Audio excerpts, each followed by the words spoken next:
Olympics കുറച്ച് ദിവസങ്ങൾക്ക് മുമ്പ് സമാപിച്ചു. ലോകത്തിലുള്ള എല്ലാവർക്കും തന്നെ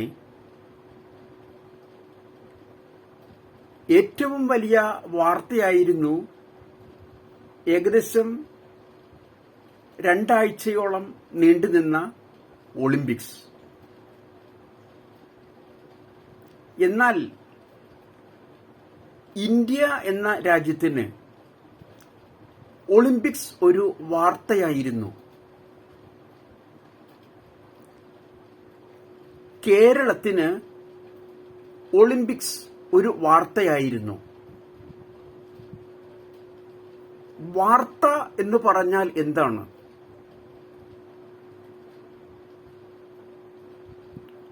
ഒരു പട്ടി ഒരു മനുഷ്യനെ കടിച്ചാൽ അത് വാർത്തയല്ല. എന്നാൽ മനുഷ്യൻ പട്ടിയെ കടിച്ച് പട്ടി മരിച്ചാൽ അത് ഒരു വാർത്തയാണ്. മാമാങ്കത്തിന് സമാനമായി 4 വർഷത്തിലൊരിക്കൽ വരുന്ന കായിക വിനോദമാണ് ഏതെങ്കിലും ഒരു സംസ്ഥാനത്തിൻ്റെയല്ല, ജില്ലയുടേതല്ല, പഞ്ചായത്തിൻ്റെതല്ല, രാജ്യങ്ങൾ തമ്മിലുള്ള ഈ ഭൂമിയിലെ ഏറ്റവും വലിയ മത്സരമാണ് ഒളിമ്പിക്സ്. 2024 ഒളിമ്പിക്സ് കടന്നുപോയിട്ടും മലയാള പത്രങ്ങൾക്ക് എന്ത് വാർത്ത കൊടുക്കണമെന്ന് അറിയില്ലായിരുന്നു എന്ന് പറയുമ്പോൾ മറ്റു സംസ്ഥാനങ്ങളിലെ പത്രങ്ങളും തദൈവ, അതായത് ഇന്ത്യയിലെ എല്ലാ പത്രങ്ങൾക്കും എന്താണ് വാർത്ത എന്നുള്ളതിൻ്റെ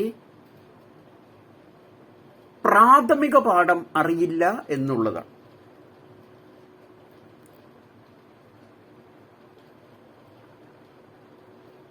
ഒളിമ്പിക്സ് തീരുന്ന ദിവസം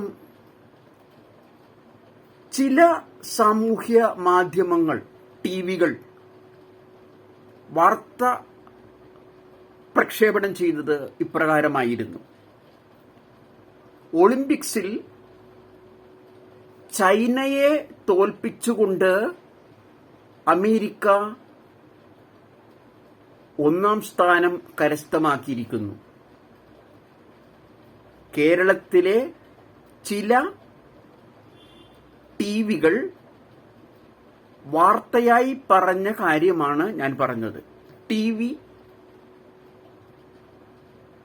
ഏകദേശം രാത്രി സമയത്ത് ആണല്ലോ, ഇന്ത്യൻ സമയം രാത്രിയായപ്പോഴാണല്ലോ ഒളിമ്പിക്സ് തീരുന്നത്. ആ സമയത്ത് പറഞ്ഞൊരു വാർത്തയാണ്: അവസാന മത്സരവും തീർന്നു, അമേരിക്ക 1ാം സ്ഥാനത്ത്, ചൈനയെ മറികടന്ന് അമേരിക്ക 1ാം സ്ഥാനത്ത്. മലയാളത്തിലൊരു പഴഞ്ചൊല്ലുണ്ട്: പൊന്നൊരുക്കുന്നിടത്ത് പൂച്ചക്കെന്ത് കാര്യമെന്ന്. ഇന്ത്യയെക്കുറിച്ചൊരു പരാമർശവുമില്ല. ഇനി ചൈനയെ മറികടന്ന് എന്ന് പറയാൻ പറ്റിയ വാർത്തയാണോ അത്? ചൈനയും അമേരിക്കയും തമ്മിലായിരുന്നോ അവസാനത്തെ മത്സരം? അല്ലേ അല്ല. പല മത്സരങ്ങൾ നടക്കുന്നു, ഓരോ ദിവസവും വ്യത്യസ്ത മത്സരങ്ങൾ നടക്കുന്നു. ചില ദിവസങ്ങളിൽ ചൈന മുന്നോട്ട് പോകുന്നു, ചൈനയും അമേരിക്കയും തമ്മിൽ മത്സരം നടന്നിട്ടല്ല. ചില ദിവസങ്ങളിൽ അമേരിക്ക മുന്നോട്ട് പോകുന്നു. അങ്ങനെ പരസ്പരം ചൈനയും അമേരിക്കയും ഫ്രാൻസുമൊക്കെ 1ാം സ്ഥാനത്തോ 2ാം സ്ഥാനത്തോ 3ാം സ്ഥാനത്തോ 4ാം സ്ഥാനത്തോ ആയിക്കൊണ്ട് 1ാം ദിവസം മുതൽ അവസാന ദിവസം വരെ പയറ്റി നിന്നു. അവസാന ദിവസം ഒരു മത്സരമുണ്ടായത് ബാസ്കറ്റ്ബോൾ മത്സരമാണ്. അതിനു മുന്നേ തന്നെ ചൈനയുടെ മത്സരങ്ങളെല്ലാം സമാപിച്ചിരുന്നു. അപ്പോൾ ചൈനയ്ക്ക് കിട്ടിയിരുന്ന 40 സ്വർണവും വെങ്കലവും വെള്ളിയും ഉൾപ്പെടെ 90-ൽ ചിൽവാനം മെഡലുകളുമായി. അവരുടെ മെഡലുകൾ അത്രയും മാത്രമെന്ന് ലോകം മുഴുവൻ അറിഞ്ഞതാണ്. ഇനിയുള്ളത് ഒരു ബാസ്കറ്റ്ബോൾ മത്സരം മാത്രമാണ്. അതിലുകൂടി അമേരിക്ക വിജയം നേടിയാൽ അമേരിക്കയും പ്രസ്തുത 40 സ്വർണമെന്ന നിലയിൽ എത്തുകയും ചെയ്താൽ സ്വർണത്തിന്റെ അളവിൽ രണ്ടുപേരും തുല്യമാണെങ്കിലും മൊത്തം മെഡലുകളുടെ എണ്ണമെടുക്കുമ്പോൾ അമേരിക്ക 126 ആവുന്നു, 1-ാം സ്ഥാനത്തെത്തുന്നു. നാം നമ്മുടെ രാജ്യത്തെക്കുറിച്ച് പറയാതെ വേറെ രാജ്യങ്ങളിൽ നടന്ന മത്സരത്തിൽ ചൈനയെ തോൽപ്പിച്ച് അമേരിക്ക ജയിച്ചു എന്ന് പറയാൻ പറ്റിയ ബാസ്കറ്റ്ബോൾ അല്ല നടന്നത്. അമേരിക്കയും ചൈനയും തമ്മിലുള്ള മത്സരമായിരുന്നില്ല നടന്നത്. അവസാന മത്സരത്തിൽ ചൈനയ്ക്ക് മത്സരമേ ഉണ്ടായിരുന്നില്ല. അതിനർത്ഥം ഒരിക്കലും ഇനി 40 സ്വർണം എന്നുള്ളത് 41ാമത്തെ സ്വർണമാകില്ല എന്നുള്ളതും മൊത്തം മെഡലുകളുടെ എണ്ണം 91 മറ്റോ ആണ്. അത് 92 എന്ന നിലയിലേക്ക് ആവില്ലെന്നും ചൈനയ്ക്കും ലോകത്തിനും അറിയാം. എന്നാൽ അമേരിക്കയ്ക്ക് ഒരു അവസരം കൂടിയുണ്ട് ബാസ്കറ്റ്ബോൾ. അതിലൂടെ വേണമെങ്കിൽ സ്വർണത്തിന്റെ അളവും വെള്ളിയുടെ അളവും വെങ്കലത്തിന്റെ അളവും കൂട്ടാൻ പറ്റും എന്നുള്ളത് മറ്റൊരു യാഥാർത്ഥ്യം.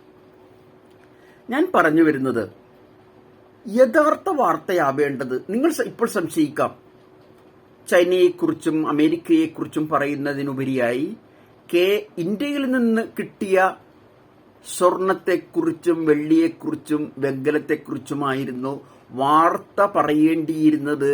അങ്ങനെ വാർത്ത പറയാഞ്ഞത് കൊണ്ടാണ് ഞാൻ വിമർശിക്കുന്നതെന്ന് തോന്നും. സ്വർണം ഒരെണ്ണം പോലും കിട്ടിയില്ലെന്ന് നമുക്കറിയാം. വെള്ളി കിട്ടിയത് 1 വെങ്കലം കിട്ടിയത് 5. കിട്ടിയ അവസാനത്തെ മെഡലുകൾ കൂട്ടിയാൽ 6 എന്ന് മാത്രം പറയുമ്പോൾ അതാണ് വാർത്ത, ലജ്ജാവഹമായ വാർത്ത. ഞാൻ തുടക്കത്തിൽ പറഞ്ഞ പട്ടി മനുഷ്യനെ കടിച്ചാൽ വാർത്തയല്ലെന്നുള്ളതും മനുഷ്യൻ തിരിച്ച് പട്ടിയെ കടിച്ച് പട്ടി ചത്തുകൂടി ചെയ്താൽ അതാണ് വാർത്തയെന്നും പറയുമ്പോൾ എന്തുകൊണ്ടാണ് വെറും 6 മെഡൽ മാത്രം കിട്ടിയതാണ് വാർത്ത എന്ന് പറയുന്നത്? ഈ ലോകത്തിൽ ഏറ്റവും കൂടുതൽ ജനങ്ങൾ വസിക്കുന്ന രാജ്യം ഏതാണ്? അത് ഇന്ത്യയാണ്. ഇത്രയും ജനങ്ങൾ ഈ രാജ്യത്ത് ജീവിക്കുന്നുവെങ്കിൽ അതിനനുസരിച്ച് മെഡലുകൾ കിട്ടണമെങ്കിൽ എത്ര മെഡലുകൾ കിട്ടണമായിരുന്നു? ചൈനയ്ക്കും അമേരിക്കയ്ക്കും കിട്ടിയ 40 സ്വർണങ്ങൾ പോലെയല്ല, അതിലും കൂടുതൽ കിട്ടണമായിരുന്നു. അമേരിക്കയ്ക്ക് കിട്ടിയ മൊത്തം മെഡലുകളായ 126 മെഡലുകൾ പോലെയല്ല, അതിലും കൂടുതൽ കിട്ടണമായിരുന്നു. കാരണം അമേരിക്കയിലെ ജനസംഖ്യ എത്രയാണ്? ഇന്ത്യയുടെ ജനസംഖ്യ 145 കോടിയിലേറെയാണ്. എപ്പോഴും മോദിയും ഏവരും പറയുന്നത് കേൾക്കാമല്ലോ, ഇന്ത്യ പുരോഗമിച്ച രാജ്യം, എല്ലാ തരത്തിലും പുരോഗമിച്ച രാജ്യം. ഏത് രംഗത്താണ് ഇന്ത്യക്ക് പുരോഗതിയുള്ളത്? മോദി ഇത് 3-ാം തവണയല്ലേ ഭരിക്കുന്നത്? ബഹിരാകാശ രംഗത്ത് അമേരിക്കയുമായി തട്ടിച്ചു നോക്കുമ്പോൾ എത്രയോ പിന്നിലാണ് ഇന്ത്യ. സ്പോർട്സ് രംഗത്ത് ഇന്ത്യ അമേരിക്കയുമായി അല്ലെങ്കിൽ ചൈനയുമായി അല്ലെങ്കിൽ റഷ്യയുമായി അല്ലെങ്കിൽ ഫ്രാൻസുമായി തട്ടിച്ചു നോക്കുമ്പോൾ എത്രയോ പിന്നിലാണ് ഇന്ത്യ. ജനസംഖ്യ കൂടി കണക്കാക്കണം.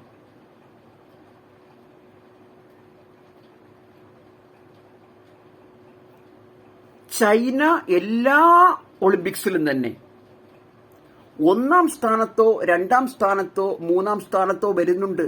അവരുടെ ജനസംഖ്യയുടെ അടിസ്ഥാനത്തിൽ ലോകത്തിലെ ഏറ്റവും ജനസംഖ്യയുള്ള 2-ാമത്തെ രാജ്യമാണ് ചൈന.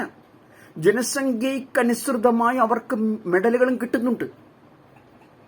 ഇന്ത്യ എന്തുകൊണ്ടാണ് ആ പിന്നിലേക്ക് പോകുന്നത്? ഏത് രംഗത്താണ് ഇന്ത്യ വളർച്ച പ്രാപിക്കാതെ മുരടിക്കുന്നത്? അത് വാർത്തയാക്കിക്കൊണ്ട് കഴിവുറ്റവരെ മുന്നിലോട്ട് കൊണ്ടുവരാനല്ലേ ശ്രമിക്കേണ്ടിയിരുന്നത്?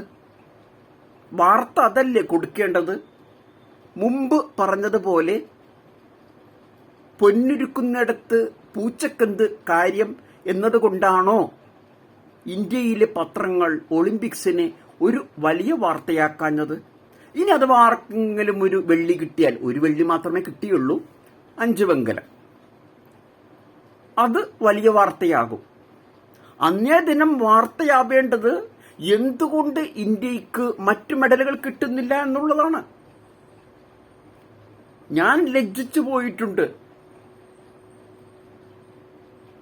2004 മറ്റു ഒളിമ്പിക്സിന്റെ സമയത്ത് ഞാൻ അസർബൈജാൻ എന്ന് പറയുന്ന രാജ്യത്തായിരുന്നു ജോലി ചെയ്തിരുന്നത്.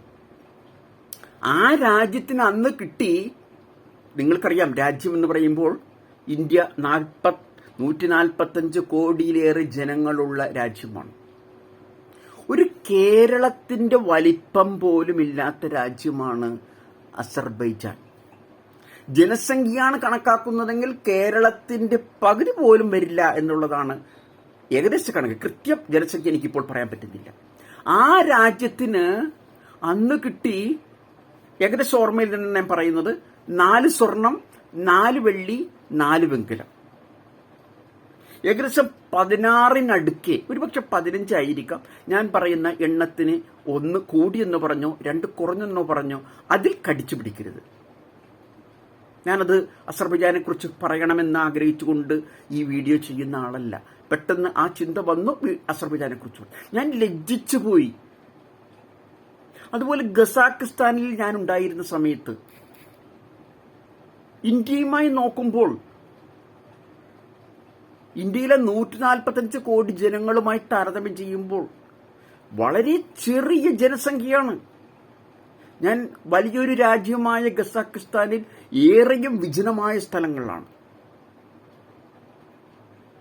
ആ വിജനമായ ജനത ഉള്ള വലിയ രാജ്യത്ത് നിരവധി മെഡലുകൾ കൂട്ടുമ്പോൾ എൻ്റെ ഖസാക്കിസ്ഥാൻ സുഹൃത്ത് ചോദിച്ചു, നിങ്ങൾക്ക് എത്ര മെഡൽ കിട്ടി? എനിക്ക് തോന്നുന്നു 2009 മുതൽ 2013 വരെയാണ് ഖസാക്കിസ്ഥാൻ ഉണ്ടായിരുന്നത്. അപ്പോൾ 2012 മറ്റോ ഒളിമ്പിക്സിലായിരിക്കാം, 2014 മറ്റോ ആണെന്ന് തോന്നുന്നു ഒളിമ്പിക്സിൽ. ചോദിച്ചു നിങ്ങൾക്ക് എത്ര കിട്ടി എന്ന് ചോദിക്കുമ്പോൾ ലജ്ജിച്ച് തലതാഴ്ത്തുമ്പോൾ, അയ്യോ ഇത്രയും പേരുണ്ടായിട്ട് അവരിൽ ആരും ഇല്ലേ എന്ന് പരിഹാസരൂപേണയല്ല, ജനസംഖ്യയുടെ അടിസ്ഥാനത്തിൽ ആർക്കും ചോദിച്ചു പോകാവുന്നതാണ്. എല്ലായ്പ്പോഴും എല്ലാ ഒളിമ്പിക്സിലും 1ാം സ്ഥാനത്തോ 2ാം സ്ഥാനത്തോ 3ാം സ്ഥാനത്തോ ചൈന വന്ന് നിന്നുകൊണ്ട് ജനസംഖ്യക്കനുസൃതമായ അവരുടെ ശക്തി തെളിയിക്കുന്നുണ്ട്. നല്ല കാര്യം. ഇന്ത്യ എന്തുകൊണ്ട് പുറകോട്ട് പോകുന്നു?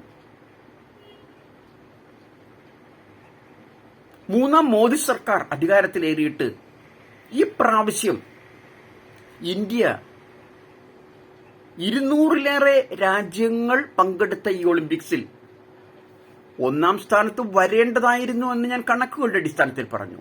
എത്രാം സ്ഥാനത്താണ് വന്നത്? ആകെ 1 വെള്ളി, 5 വെങ്കലം. ലജ്ജാവഹം. ഇന്ത്യക്കാരനെന്ന് പറഞ്ഞ് അഭിമാനിക്കാൻ ആഗ്രഹിക്കുന്ന എനിക്ക് സങ്കടം വരുന്ന ഈ രംഗം സൃഷ്ടിക്കുന്നതാര്? സ്പോർട്സിന്റെ തലപ്പത്തുള്ളവർ. മോദി മുതൽ താഴോട്ട് സ്പോർട്സിന്റെ നേതൃത്വം കൈയാളുന്ന ദേശീയ തലത്തിലുള്ളവരും സംസ്ഥാന തലത്തിലുള്ളവരും അതിന്റെ തൊട്ടു താഴെയുള്ളവരും ഏറ്റവും അവസാനം കോച്ചും ഈ മത്സരിക്കുന്ന മത്സരാർത്ഥികളും.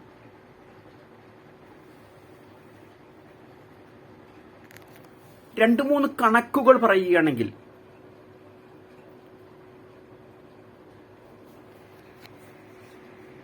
സെയിന്റ് ലൂസിയ എന്ന് പറയുന്ന രാജ്യമാണ് വനിതകളുടെ ഓട്ട മത്സരത്തിൽ ഒന്നാമതെത്തിയത്, സ്വർണം വാങ്ങിയത്. അവിടുത്തെ ജനസംഖ്യ അറിയാവോ?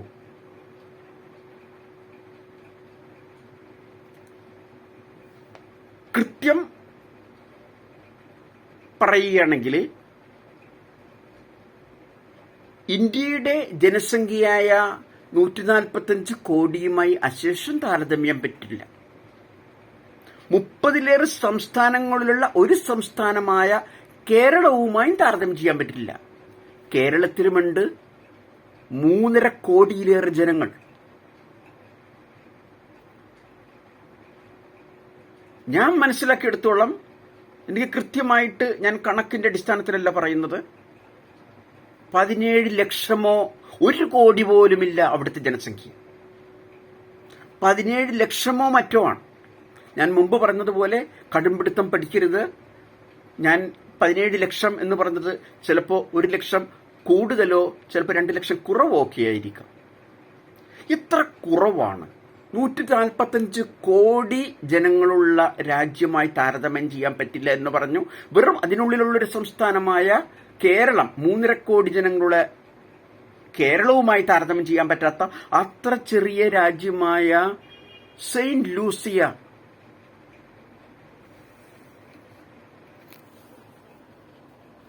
ഒരു സ്വർണം കൊണ്ടുപോയെങ്കിൽ ഇന്ത്യ എത്രയേറെ ലജ്ജിക്കണം. അത് വാർത്തയായി കൊടുത്തിട്ട് ലജ്ജിച്ച് ഇനിയെങ്കിലും മേൽ അഭിവൃദ്ധി നേടാനല്ലേ നമ്മൾ ശ്രമിക്കേണ്ടത്. മോദി മുതൽ താഴോട്ടുള്ള, ഏറ്റവും താഴെ എന്ന് പറയുമ്പോൾ മത്സരാർത്ഥികൾ, ഞാൻ മുമ്പ് പറഞ്ഞതുപോലെ സ്പോർട്സുമായി ബന്ധപ്പെട്ടവർ എത്ര രൂപ അനാവശ്യമായി ചെലവാക്കേണ്ട രീതിയിൽ ചെലവാക്കണം.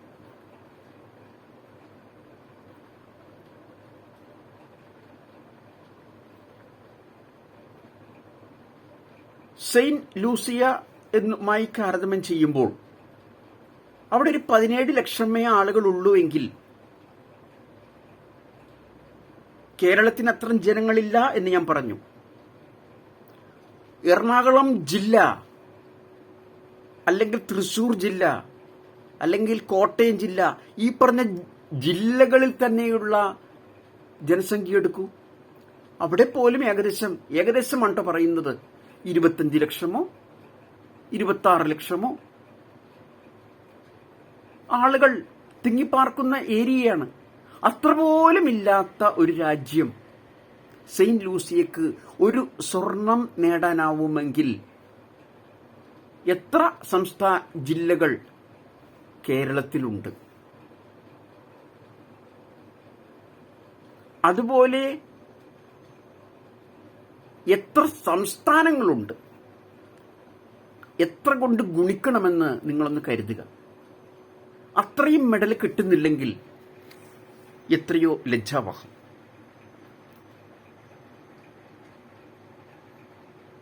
ഇനി ഞാൻ നിങ്ങളുടെ എവരോടും ഒരു ചോദ്യം ചോദിക്കുക. ഞാൻ ഈ ചോദ്യം ചോദിക്കുമ്പോൾ നിങ്ങൾക്കെല്ലാവർക്കും അറിയാവുന്ന ഉത്തരമാണ്. തീർച്ചയായിട്ടും എൻ്റെ വീഡിയോ ഉത്തരം പറയുന്നതിന് മുമ്പ്, ഞാൻ ഉത്തരം പറയുന്നതിന് മുമ്പ് നിങ്ങൾ പോസിലിടണം, ഉത്തരം പറയണം. അതിനുശേഷം വീണ്ടും എൻ്റെ വീഡിയോ ഓണാക്കണം. ഞാൻ ചോദ്യം ചോദിക്കാൻ പോവുകയാണ്.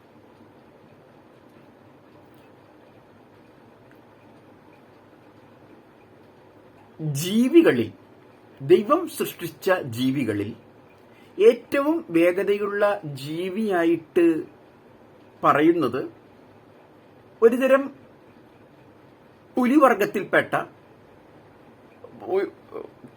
മാർജാരവർഗത്തിൽപ്പെട്ട ചീറ്റയെയാണ്. ചീറ്റ ഏറ്റവും വേഗതയുള്ള ജീവിയായി പറയുന്നത്. അത് കടലിലുള്ള ജീവിയായാലും കരയിലുള്ള ജീവിയായും ആകാശത്തിലുള്ള ജീവിയായാലും ഏറ്റവും വേഗതയുള്ള ജീവിയായി പറയുന്നത് ചീറ്റയെയാണ്. ഏകദേശം 60 കിലോമീറ്ററോ മറ്റോ ആണെന്ന് തോന്നുന്നു അതിൻ്റെ 1 മണിക്കൂറത്തെ സ്പീഡെന്ന് തോന്നുന്നു വേഗത. എന്റെ ചോദ്യം ഇതാണ്, ജീവികളിൽ ചീറ്റയാണെങ്കിൽ മനുഷ്യരിൽ വേഗത പറയുമ്പോൾ, നിങ്ങൾ ഒളിമ്പിക്സിലോട്ടൊന്നും പോകണമെന്ന് ഞാൻ പറയുന്നില്ല, വേഗത പറയുമ്പോൾ മലയാളികളായ നമ്മൾ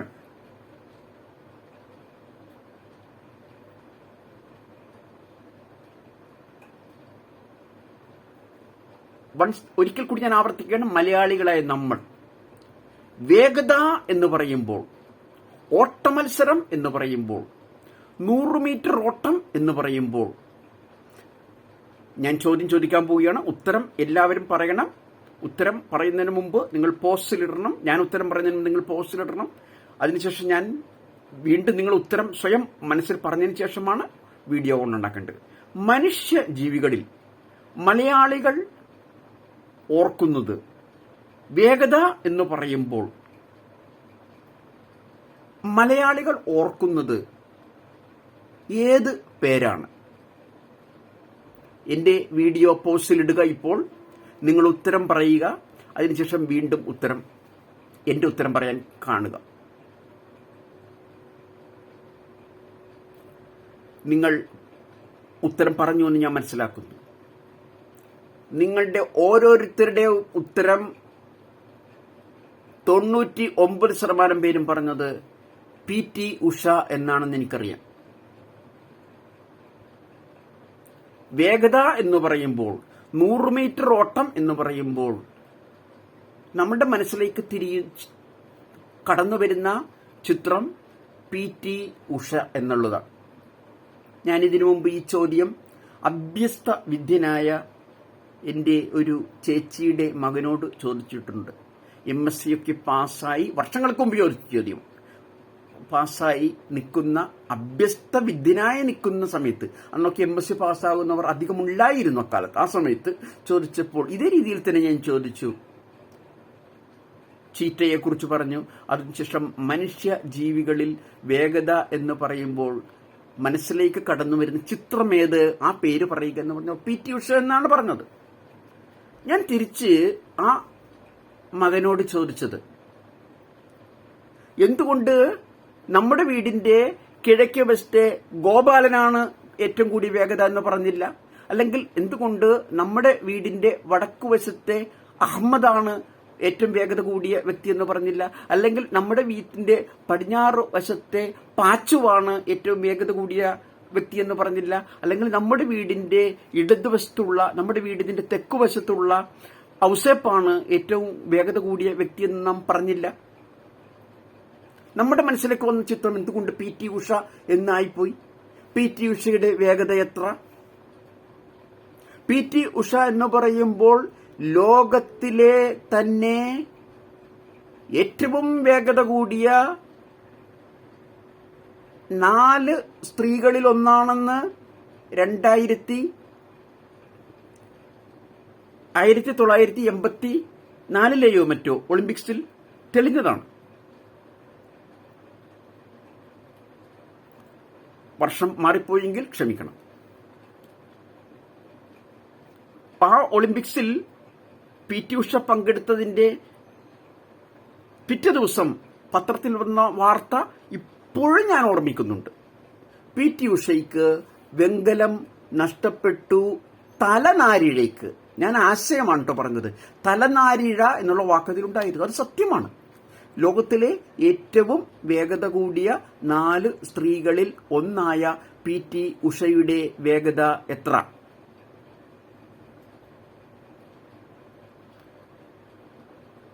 പല വേഗതയുണ്ടായിട്ടും ഒരിക്കൽ പോലും 11.35 എന്ന വേഗതയിൽ, കുറഞ്ഞ വേഗതയിൽ ഒരിക്കലും PT ഉഷയ്ക്ക് ഓടാൻ പറ്റിയിട്ടില്ല. പലപ്പോഴും PT ഉഷയുടെ വേഗത 11.46 11.57 അങ്ങനെയൊക്കെ ആയിരുന്നു.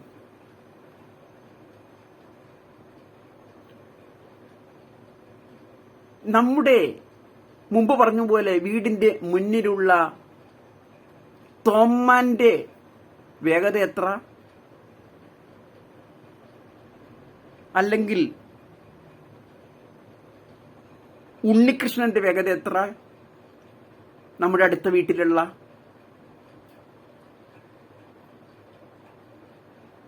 അവരൊക്കെ എന്ത് ചെയ്യുന്നു എന്ന് ഈ ഔസേപ്പും ഗോപാലനും അഹമ്മദും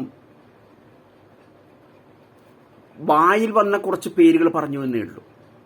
അവരൊക്കെ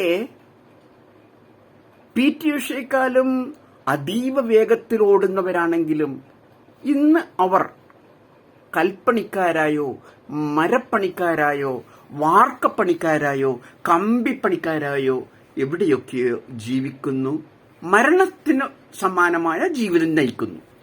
പി.ടി. ഉഷയ്ക്ക് എന്തൊക്കെ കിട്ടി? ലക്ഷങ്ങൾ കിട്ടി, കോടികൾ കിട്ടി, കാറുകൾ കിട്ടി, അംഗീകാരങ്ങൾ കിട്ടി, അവാർഡുകൾ കിട്ടി. നമ്മുടെ മനസ്സിലേക്ക് വരുന്ന ചിത്രം, 100 മീറ്റർ ഓട്ടം എന്ന് പറയുമ്പോൾ നമ്മുടെ മനസ്സിലേക്ക് വരുന്ന ചിത്രം പി.ടി. ഉഷയുടേതാണ്. അല്ലാതെ ഔസേപ്പിൻ്റെതല്ല, അഹമ്മദിൻ്റെതല്ല, ഗോപാലൻ്റെ അല്ല, പാച്ചുവിൻ്റെ അല്ല, കുഞ്ചുക്കുറുപ്പിൻ്റെ അല്ല. ആ ചിത്രം വരാത്തിടത്തോളം കാലം പത്രവാർത്ത എന്ന് പറയുന്നത് തെറ്റായ വാർത്തയാണ്. ഈ ചിന്തയാണ് വാർത്തയിലൂടെ ഉണ്ടാക്കേണ്ടത്. ഗോപാലന്റെ വേഗതയെക്കുറിച്ചും രമേശിന്റെ വേഗതയെക്കുറിച്ചും ഔറാന്റെ വേഗതയെക്കുറിച്ചുമൊക്കെ ഒരു ധാരണ ഇല്ലാത്തത് കൊണ്ടാണ് പി.ടി. ഉഷ എന്ന് പറയുന്നത്. ഞാൻ പി.ടി. ഉഷയുടെ വേഗത പറഞ്ഞു കഴിഞ്ഞു. ലോകത്തിലെ തന്നെ 4 പ്രഗത്ഭ സ്ത്രീകളിൽ ഒന്നാണെന്നും പറഞ്ഞു. ലോകത്തിലെ ഏറ്റവും വേഗത കൂടിയ പുരുഷന്റെ വേഗത എത്ര?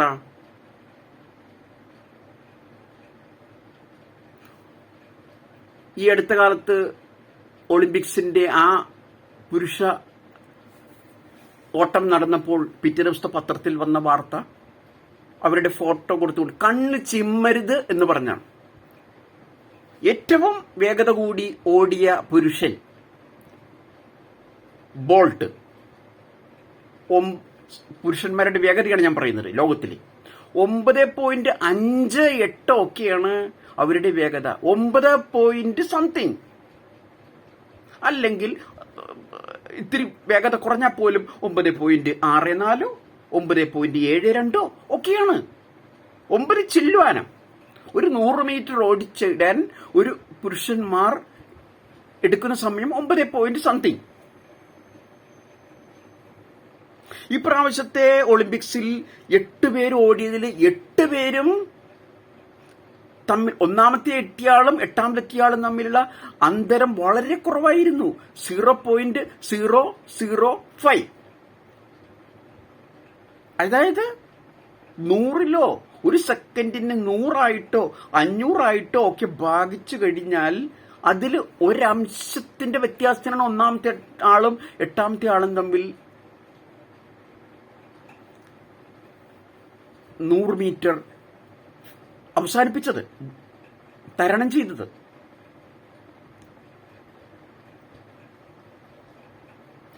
ഇന്ത്യയിലെ ഒരു പുരുഷന്റെ വേഗത എത്രയാണ്?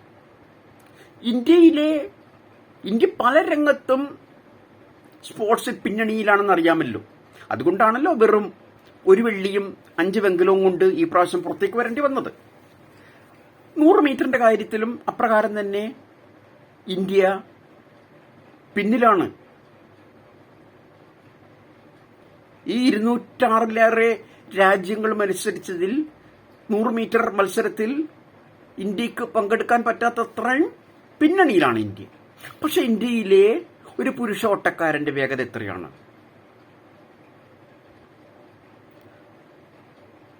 10.25 വരെ കുറഞ്ഞ വേഗത്തിൽ ഓടുന്നവരാണ് അവർ. ഇന്ത്യയിലെ പുരുഷന്മാർ ലോകത്തിലെ പുരുഷന്മാരുമായി താരതമ്യം ചെയ്യുമ്പോൾ പല രംഗത്തും പിന്നണിയിലായിരിക്കുന്ന പോലെ 100 മീറ്റർ ഓട്ടത്തിലും പിന്നണിയിലാണ്. പക്ഷെ അവരുടെ വേഗത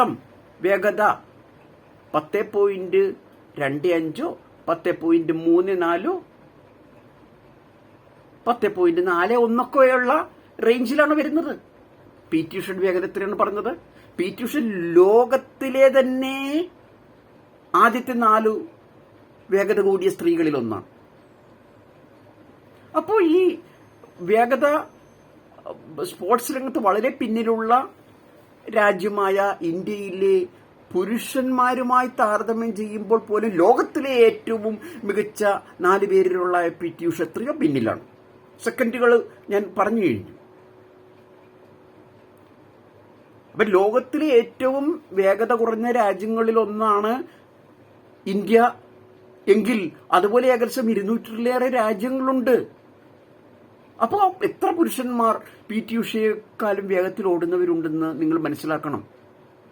നമ്മളുടെ മനസ്സിലേക്ക് വരുന്ന ചിത്രം അതായത് കൊണ്ടാണ്. ആ ചിത്രം മാറ്റണമെന്നും പത്രങ്ങൾ അതല്ല വാർത്തയായി കൊടുക്കണമെന്നും ഔസേപ്പിന്റെ വാർത്തയും ഗോപാലന്റെ വാർത്തയും പാച്ചുവിന്റെ വാർത്തയും മുഹമ്മദിന്റെ വാർത്തയും അഹമ്മദിന്റെ വാർത്തയും കൊടുക്കാതെ അവരെ കൽപ്പണിക്കാരായി, മരപ്പണിക്കാരായി, വാർക്കപ്പണിക്കാരായി, കൊമ്പിപ്പണിക്കാരായി, കൂലിപ്പണിക്കാരായി വലിച്ചെറിയുന്ന സംസ്കാരത്തിലേക്ക് ഇന്ത്യ പോയത് കൊണ്ടാണ് പല വ്യക്തികളും മുന്നിലേക്ക് കടന്നു വരാൻ ആവാതെ നരകയാതന അനുഭവിച്ച് ജീവിച്ച് മരിക്കുന്നത്. ഉഷയ്ക്ക് കിട്ടിയത് എന്തൊക്കെയാണ് ഞാൻ പറഞ്ഞു. PT ഉഷ പോലും ഇത് സ്വയം തിരിച്ചറിഞ്ഞ് PT ഉഷയ്ക്കറിയാം PT ഉഷയുടെ വേഗത എത്രയാണെന്നും ഒരു പുരുഷന്റെ വേഗത ലോകത്തിലെ ഒരു പുരുഷന്റെ വേഗത എത്രയാണെന്നും ഇന്ത്യയിലെ ഒരു പുരുഷന്റെ വേഗത എത്രയാണെന്നും. ഇനി ഞാൻ ഇത്തിരിയും കൂടി താഴോട്ട് വരികയാണ്. കേരളത്തിലെ ഒരു പുരുഷന്റെ വേഗത എത്രയാണെന്നും. എത്രയാണ് കേരളത്തിലെ ഒരു പുരുഷന്റെ വേഗത? അപ്പൊ കേരളത്തിലെ ഒരു പുരുഷന്റെ വേഗത ഈ പറഞ്ഞ ഒളിമ്പിക്സിലെ 4ാം സ്ഥാനം 4 പ്രമുഖ വ്യക്തികളിൽ ഒരു വ്യക്തിയാണെന്ന് പറയുന്ന സ്ത്രീയെക്കാളും വേഗത കൂടുതലാണെങ്കിൽ കേരളത്തിൽ ഇത്രയേറെ പുരുഷന്മാരുണ്ടെങ്കിൽ അതുപോലെ 30-ലേറെ സംസ്ഥാനങ്ങൾ, കേന്ദ്രഭരണ പ്രദേശങ്ങളും ഇന്ത്യയിലുണ്ട്. അപ്പോൾ അവരുടെ എണ്ണം നോക്കുക. അതുപോലുള്ള 200-ലേറെ രാജ്യങ്ങളുണ്ട്.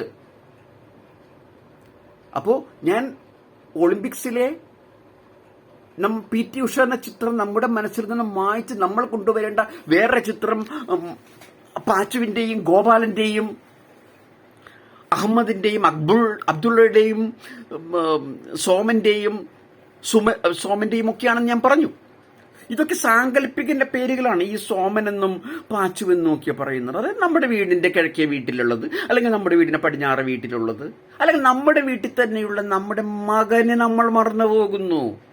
നമ്മുടെ വീട്ടിലുള്ള നമ്മുടെ ചേട്ടനെ, അനിയനെ മറന്നു പോകുന്നു. നമ്മുടെ വീട്ടിലുള്ള ഭർത്താവിനെ മറന്നു പോകുന്നു. നമ്മുടെ വീട്ടിലുള്ള അപ്പനെ മറന്നു പോകുന്നു.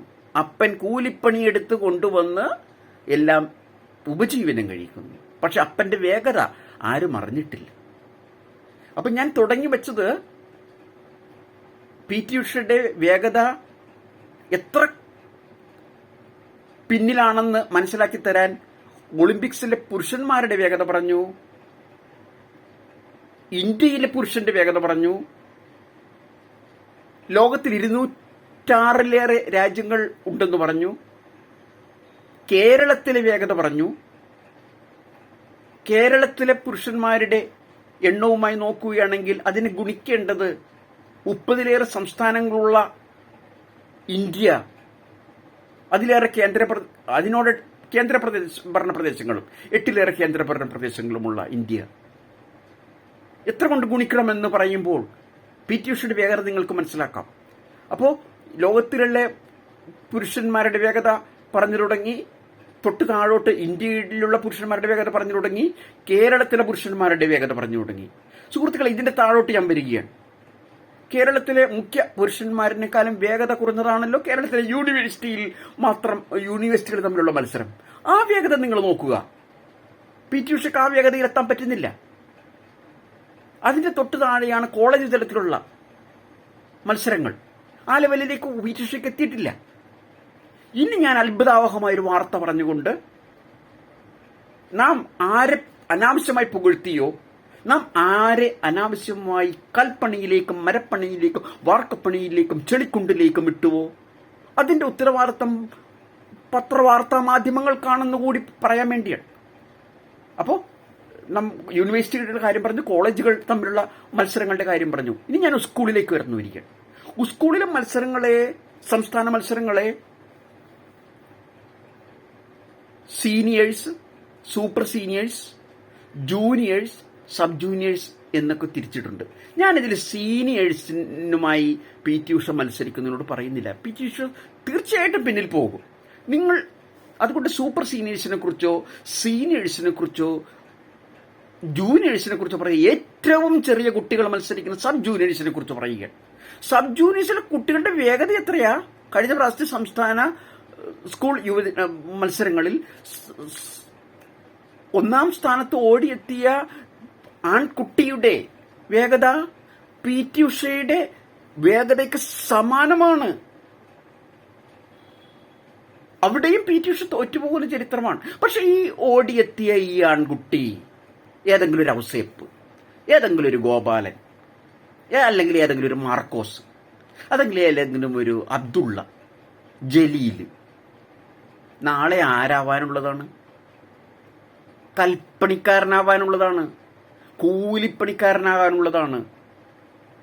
വേർത്തൊഴുകിയ ശരീരവുമായി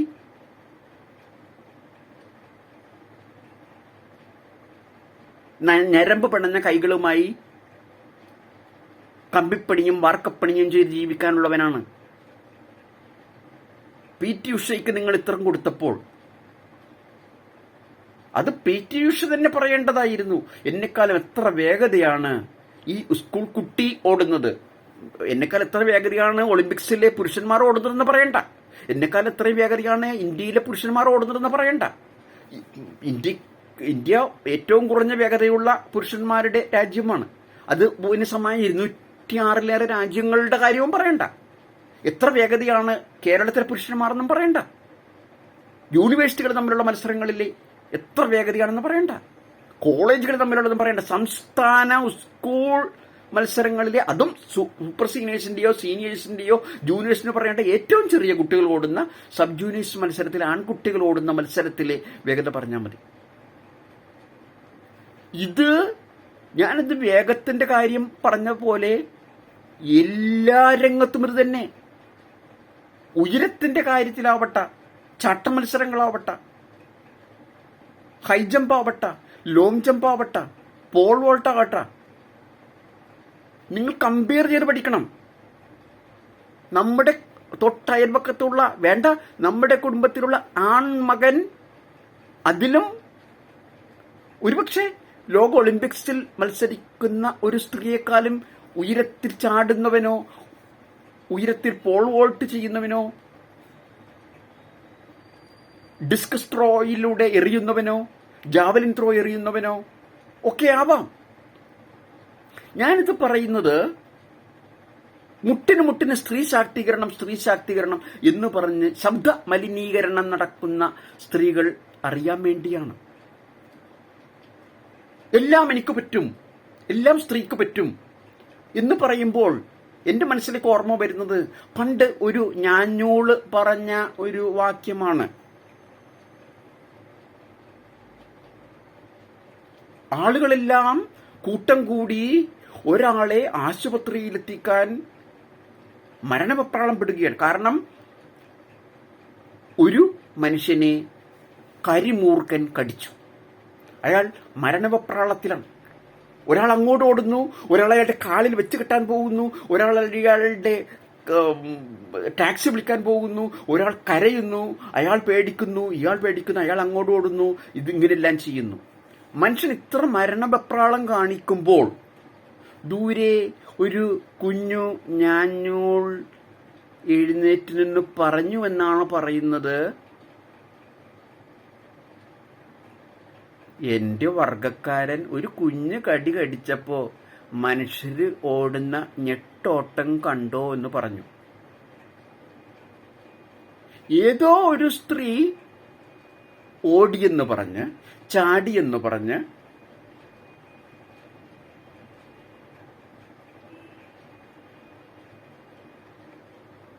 ട്രെയിൻ ഓടിച്ചെന്ന് പറഞ്ഞ്, ഓട്ടോറിക്ഷ ഓടിച്ചെന്ന് പറഞ്ഞ്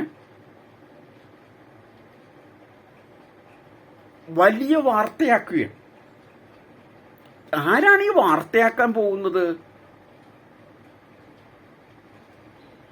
ജോലി ചെയ്ത് കുടുംബം പുലർത്തണമെന്നുള്ള ആഗ്രഹത്തെക്കാളുപരി എന്റെ ചിത്രം, എന്റെ വാർത്ത പത്രത്തിൽ വന്ന് നിറയണമെന്നാഗ്രഹിക്കുന്ന കുറച്ച് സ്ത്രീകളാണ്. ഞാനതുകൊണ്ട് തന്നെ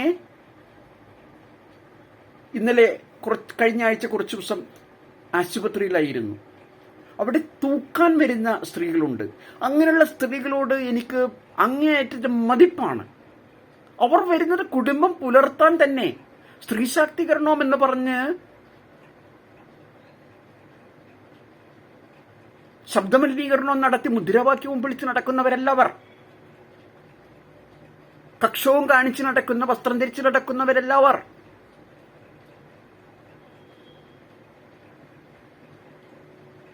സ്തനങ്ങളുടെ പകുതിയോ കാൽഭാഗമോ പുറത്തു കാണിച്ചു നടക്കുന്നവരെല്ലാവർ. വയറോ പൊക്കിളോ കാണിച്ചു നടക്കുന്നവരെല്ലാവർ. തുടയോ തുടയ്ക്കുള്ളിലോ കാണിച്ചു നടക്കുന്നവരെല്ലാവർ. ലജ്ജ എന്നുള്ള സാധനം സ്ത്രീയിൽ നിന്ന് പോയി. അതുകൊണ്ട് തന്നെ സൗന്ദര്യം എന്നത് ഇന്ന് അസ്തമിച്ചുകൊണ്ടിരിക്കുന്നു. സൗന്ദര്യം എന്താണെന്ന് ഞാനിവിടെ പറയാൻ പോയ വിഷയത്തിൽ നിന്ന് ഞാൻ അകന്നു പോകും. പകരം ടൂ വീലറിലൊക്കെ കയറുന്ന കയറ്റം അരപ്പാവാടയും കാൽപ്പാവാടയും കാലരിപ്പാവാടയും ഇട്ടുകൊണ്ട് കയറുന്ന കയറ്റം കാണുമ്പോൾ എതിർവശത്തിരിക്കുന്നവർക്ക് ഉള്ളിലുള്ള കറുപ്പും വെളുപ്പും വർണ്ണങ്ങളും അഴുക്കും ദുർഗന്ധവും കാണിച്ചുകൊണ്ട് ശബ്ദമലിനീകരണത്തോടൊപ്പം ആർത്തവ ദുർഗന്ധവും കൂടി കേരള സമൂഹത്തിലേക്ക് പുറന്തള്ളുന്ന സ്ത്രീകളെ നാം കാണുന്നുണ്ട്. കേരളത്തിനെ പൊതുവെ പറയുന്ന പേര് ഗോഡ്സ് ഓൺ കൺട്രി എന്നാണ്, ദൈവത്തിന്റെ സ്വന്തം നാട് എന്നാണ്. ശബ്ദമലിനീകരണവും ദുർഗന്ധങ്ങളും വമിപ്പിക്കുന്ന നാടായി കേരളം മാറിക്കൊണ്ടിരിക്കുക. അപ്പോൾ വാർത്തയാക്കേണ്ടതിനെ കുറിച്ച് ഞാൻ പറഞ്ഞു. നാം ഉയർത്തെഴുന്നേൽപ്പിക്കേണ്ട നമ്മുടെ വീടിന് മുന്നിലും പിന്നിലും വലതും ഇടതും വേണ്ട നമ്മുടെ വീട്ടിൽ തന്നെയുള്ള ആൺകുട്ടിയെ എത്രയോ താഴേക്കിടയിൽ പോവുകയാണ്. ഞാൻ പറഞ്ഞു, സ്പോർട്സ് രംഗത്ത് സംസ്ഥാന മത്സരങ്ങളിൽ ആൺകുട്ടിയുടെ വേഗത പറഞ്ഞു. ആൺകുട്ടിയുടെ വേഗത പോലെ ആൺകുട്ടിയുടെ ചാട്ടമുണ്ട്, ചാട്ട മത്സരങ്ങളുണ്ട്, ഷോർട്ട് പുട്ട് പോലുള്ള മത്സരങ്ങളുണ്ട്, ജാവലിൻ ത്രോ പോലുള്ള മത്സരങ്ങളുണ്ട്, എല്ലാത്തരം മത്സരങ്ങളുണ്ട്, ഫുട്ബോൾ പോലുള്ള മത്സരങ്ങളുണ്ട്. ഏത് മത്സരമാകട്ടെ, ആ മത്സരങ്ങളിലൊക്കെ ഒന്നാം സ്ഥാനം നേടുന്ന ആൺകുട്ടി ആരാവാനുള്ളതാണെന്ന് ഞാൻ പറഞ്ഞു തന്നു. ആ അവസ്ഥയ്ക്കൊരു മാറ്റം വരണം. അതിന് പത്രവാർത്തകൾ കൊടുക്കുമ്പോൾ കൃത്യമായ വാർത്ത കൊടുക്കണം. പി.ടി. ഉഷയൊക്കെ ഇത് സമൂഹ മാധ്യമത്തിൽ പറയില്ല, ഒളിച്ചു വെക്കും. കാരണം പി.ടി. ഉഷ ലജ്ജിതയാവും. പുരുഷനും സ്ത്രീയും കഴിവുറ്റവരാണ്, ഒരേപോലെയുള്ളവരാണ്, ഞങ്ങൾക്ക് ഓട്ടോറിക്ഷ ഓടിക്കാൻ അറിയാം, ഞങ്ങൾക്ക് ബൈക്ക് ഓടിക്കാൻ അറിയാം എന്നൊക്കെ പറഞ്ഞ് നടക്കുന്നവരാണെങ്കിൽ മത്സരങ്ങൾക്ക് ആണ് പെണ്ണ് എന്നുള്ള ഒരു വകഭേദം വരുത്തരുത്. മികച്ച ഓട്ടം കാഴ്ചവെക്കുന്ന മനുഷ്യജീവിയെയാണ് തിരഞ്ഞെടുക്കേണ്ടത്. അവിടെ പുരുഷനെന്നോ സ്ത്രീയോ എന്നോ പാടില്ല. അങ്ങനെയെങ്കിൽ പി.ടി. ഉഷ എന്നുള്ള പേര് ലോകം കേൾക്കുമോ എന്നല്ല ഞാൻ ചോദിക്കുന്നത്, ഇന്ത്യ കേൾക്കുമോ എന്നല്ല ഞാൻ ചോദിക്കുന്നത്, കേരളം കേൾക്കുമോ എന്നല്ല ഞാൻ ചോദിക്കുന്നത്. കേരളത്തിലെ ഏത് ജില്ലയിൽ നിന്നാണ് പി.ടി. ഉഷ? വടക്കൻ ജില്ലയിൽ നിന്ന്. ആ വടക്കൻ ജില്ലയിൽ എത്ര പേർ കേൾക്കുമായിരുന്നു എന്നുള്ളതാണ്. സത്യത്തെ സത്യമായി പറയുന്നതും അസത്യത്തെ അസത്യമെന്ന് പറയുന്നതുമാണ് പത്രപ്രവർത്തനം. കറുപ്പിനെ കറുപ്പെന്ന് പറയുന്നതും വെളുപ്പിന് വെളുപ്പെന്ന് പറയുന്നതുമാണ്. കറുപ്പിൽ ഇത്തിരി വെളുപ്പ് കലർന്നിട്ടുണ്ടെങ്കിൽ അത് അതാതിന്റെ ശതമാനത്തിനനുസരിച്ച് കലർന്നിട്ടുണ്ടെന്ന് കൃത്യമായി പറയുന്നതാണ് പത്രപ്രവർത്തനം, കൂട്ടിപ്പറയുന്നതല്ല. സ്ത്രീ പീഡനം എന്ന രീതിയിൽ പറയുന്ന കുറെ കാര്യങ്ങളുണ്ടല്ലോ. സ്ത്രീ പീഡനം എപ്പോഴും കേൾക്കാം. സ്ത്രീ പീഡനം എന്താണ്? ഈ പീഡനം എന്നുള്ള വാക്ക് എത്ര നാളായി ഈ വാക്ക് നമ്മുടെ സമൂഹത്തിൽ വന്നിട്ട്? എന്താണ് യഥാർത്ഥത്തിൽ പീഡനം എന്നുള്ള വാക്ക്? ഞാൻ വർഷങ്ങൾക്ക് മുമ്പ് പീഡനം എന്നുള്ള വാക്ക് കേട്ടിട്ടുള്ള ആളാണ്, കുട്ടിക്കാലം മുതൽ. എവിടെയാ കേൾക്കുന്നത്? പള്ളിയിലാണ് കേൾക്കുന്നത്, പ്രാർത്ഥന സമയത്താണ് കേൾക്കുന്നത്, ജപമാല പ്രാർത്ഥന സമയത്താണ് കേൾക്കുന്നത്. എന്ത് പ്രാർത്ഥന ചെല്ലുമ്പോഴാ? ഈശ്വംശിഹായെ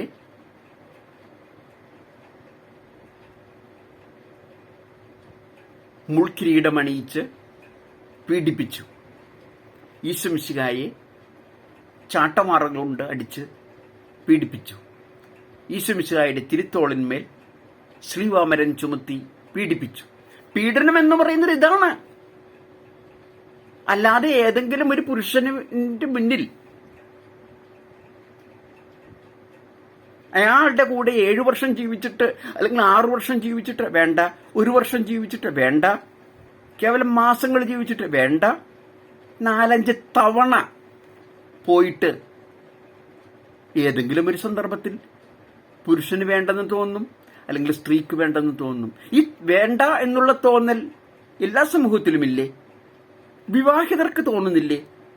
അവർക്ക് തോന്നുമ്പോഴാണല്ലോ വിവാഹമോചനം എന്ന സംഗതി നടക്കുന്നത്. അത് 2 കൂട്ടരും വിവാഹമോചനത്തിൽ ഏർപ്പെടുന്നുണ്ട്. പുരുഷൻ മുൻകൈയെടുക്കുന്ന വിവാഹമോചനങ്ങളുണ്ട്, സ്ത്രീകൾ മുൻകൈയെടുക്കുന്ന വിവാഹമോചനങ്ങളുണ്ട്. ചില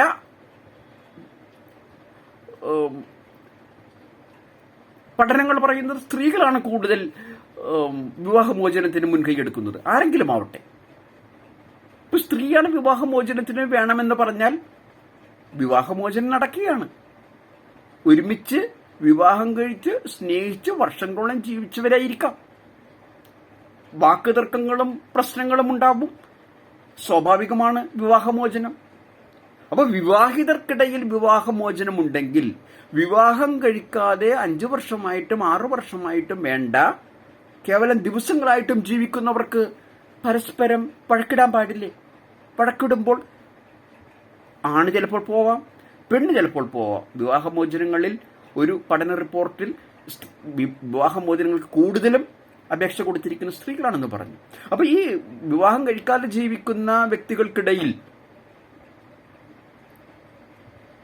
ചിലപ്പോൾ വഴക്കിട്ട് പെണ്ണായിരിക്കാൻ പോകുന്നത്, ആണായിരിക്കാൻ പോകുന്നത്. ആണ് പോയാൽ ഉടനടി പെണ്ണ് കേസ് കൊടുത്തു. എന്ത്? പീഡനം. 7 വർഷമായിട്ട് പീഡിപ്പിക്കുന്നു, 2 വർഷമായിട്ട് പീഡിപ്പിക്കുന്നു, 6 മാസമായിട്ട് പീഡിപ്പിക്കുന്നു, അല്ലെങ്കിൽ 10 ദിവസം പീഡിപ്പിച്ചു.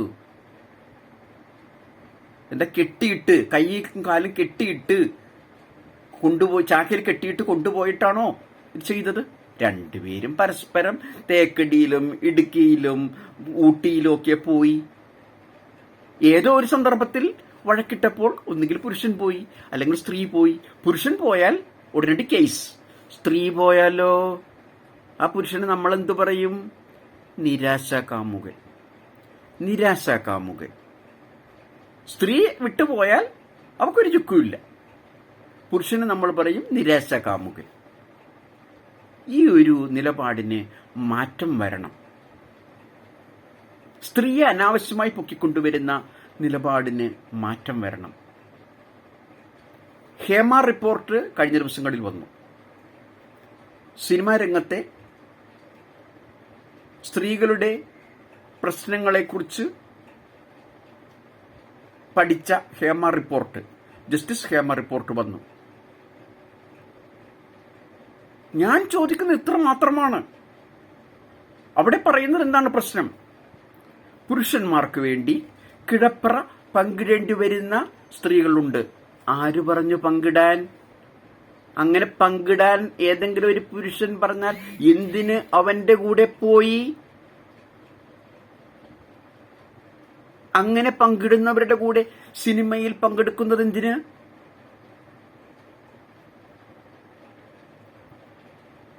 മറ്റൊരു വാക്കാണ് കേട്ടത്, കോംപ്രമൈസ്. ഇത് സഹകരിച്ച് ഞങ്ങളുടെ കൂടെ സഹകരിച്ചാലേ എടുക്കുകയുള്ളൂ. അങ്ങനെ എടുക്കുകയുള്ളൂ എങ്കിൽ ആ സിനിമയിൽ വേണ്ട. എല്ലാത്തിനും നിന്നുകൊടുത്തിട്ട് എല്ലാം പുരുഷന്റെ പേരിൽ കുറ്റം പറയുക.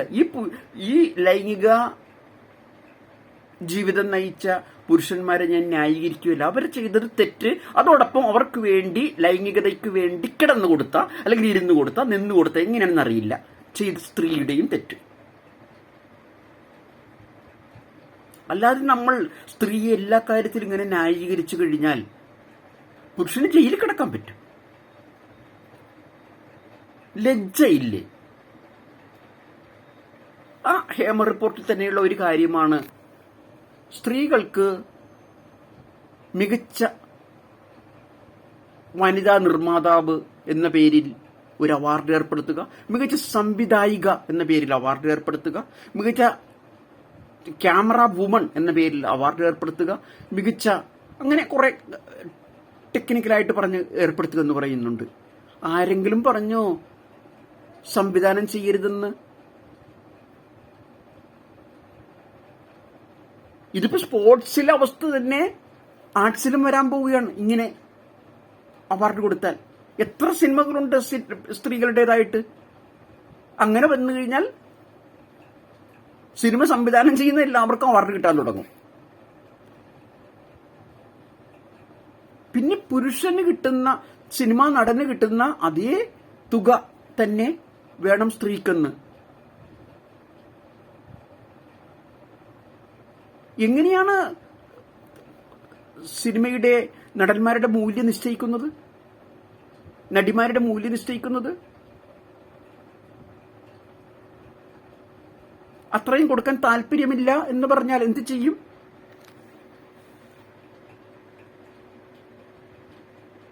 നിങ്ങൾ വിട്ടുപോരണം. നിങ്ങൾക്ക് അത്രയും തരാൻ അവർ താല്പര്യം, പുരുഷന് കൊടുക്കുന്ന അത്രയും, മമ്മൂട്ടി കൊടുക്കുന്ന അത്രയും, മോഹൻലാലിന് കൊടുക്കുന്ന അത്രയും ഒരു നടിക്ക് കൊടുക്കാൻ താല്പര്യമില്ല എന്നാണെങ്കിൽ നിങ്ങൾ ആ സിനിമയിൽ എന്തിനു അഭിനയിക്കുന്നു?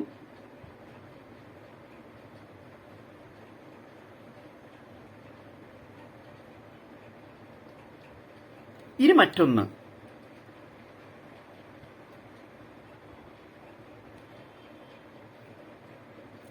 ലൈംഗിക അരാജകത്വമാണല്ലോ പറഞ്ഞത്. കിടപ്പറയിലേക്ക് വിളിക്കുന്നു, ഡോറിൽ വന്ന് മുട്ടുന്നു, വാതിലിൽ വന്ന് രാത്രി മുട്ടുന്നു. രാത്രി വാതിൽ വന്ന് മുട്ടുമ്പോൾ എന്തിനാണ് തുറന്നു കൊടുക്കുന്നത്? ഇനി തുറന്നു കൊടുത്ത് ബലാത്കാരമായി അങ്ങനെ ചെയ്യുന്നവയാണെങ്കിൽ പിറ്റേ ദിവസം തന്നെ അവനെ എന്തുകൊണ്ട് പോലീസിൽ ഏൽപ്പിക്കുന്നില്ല? ഇതെല്ലാം കാണിക്കുന്ന, സിനിമാ രംഗത്തെ എല്ലാ സ്ത്രീകളുടെയും ജീവിതാവസ്ഥ കാണിക്കുന്ന ഒരു സിനിമയാണ്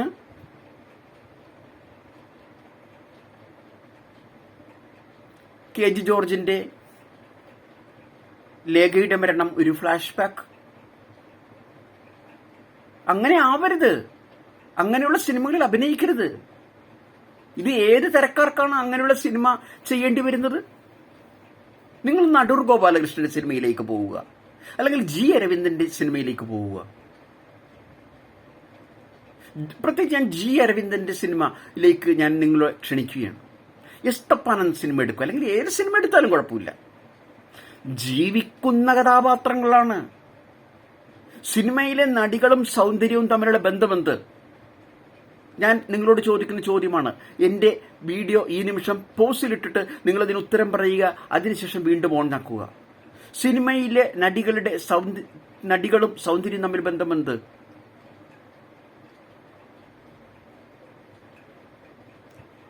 സിനിമയിലെ നടിക്ക് സൗന്ദര്യമുണ്ടാവണമെന്ന് നിഷ്കർഷിക്കുന്നത് എന്തുകൊണ്ട്?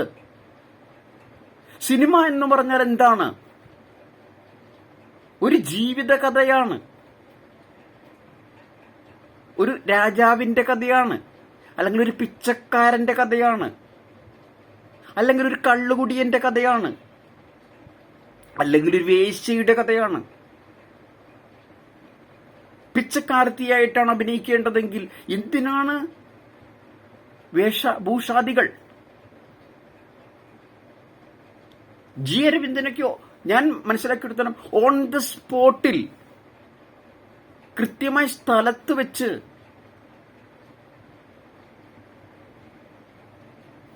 അവിടെ കാണുന്ന ആളുകളെ അഭിനയിക്കാൻ എടുത്തിട്ടുള്ളത് പോലെ എനിക്ക് തോന്നിപ്പോയിട്ടുണ്ട്. കറുത്ത പെണ്ണുങ്ങളെ കാണാം, മുഷിഞ്ഞ വസ്ത്രമുള്ള പെണ്ണുങ്ങളെ കാണാം.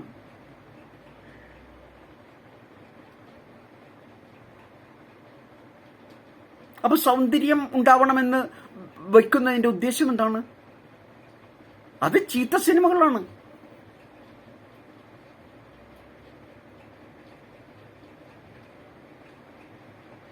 അങ്ങനെയുള്ള ചീത്ത സിനിമകളിൽ അഭിനയിക്കാൻ ആര് പറഞ്ഞു? എന്ത് ഈ ഒരു ജോലി മാത്രമേ നിങ്ങൾക്കറിയുള്ളൂ? കുടുംബം പോറ്റാനാണ് നിങ്ങൾക്ക് ആഗ്രഹം, വേറെ ജോലിക്ക് പോകണം. അവിടുത്തെ പുരുഷൻ എങ്ങനെ പറഞ്ഞാൽ ആ സിനിമയിൽ അഭിനയിക്കാതെ വേറെ ജോലിക്ക് പോകണം.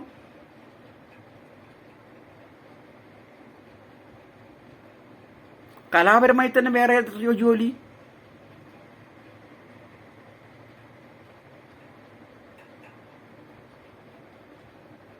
കിട്ടാനുള്ള സുഖങ്ങളൊക്കെ കിട്ടിയിട്ട് അവസാനം പുരുഷനെ കുറ്റം പറയുന്ന ഒരുപാട് വാർത്തകൾ കേരളത്തിൽ ഇന്ന് കാണുന്നുണ്ട്. പുരുഷനെതിരെ അനാവശ്യമായിട്ടുള്ള കേസ് എടുപ്പിക്കുന്നത്. പന്തീരങ്കാവിലെ കേസും അത് തന്നെയല്ലേ? ആ പെൺകുട്ടി മണവാളനെതിരെ പറഞ്ഞ കാര്യങ്ങൾ എന്തൊക്കെയാണ്? എന്തൊക്കെ കേസുകളാണ് അയാൾക്കെതിരെ വന്നത്?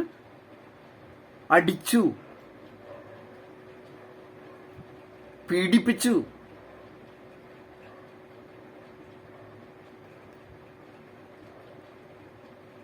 സത്യം എന്തായിരുന്നു?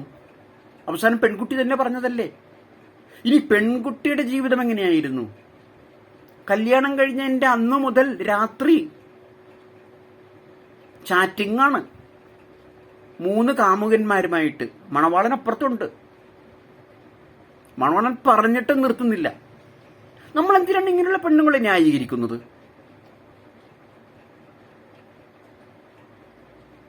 അതല്ല വാർത്ത. പത്രവാർത്ത എന്ന് പറഞ്ഞാൽ അതല്ല.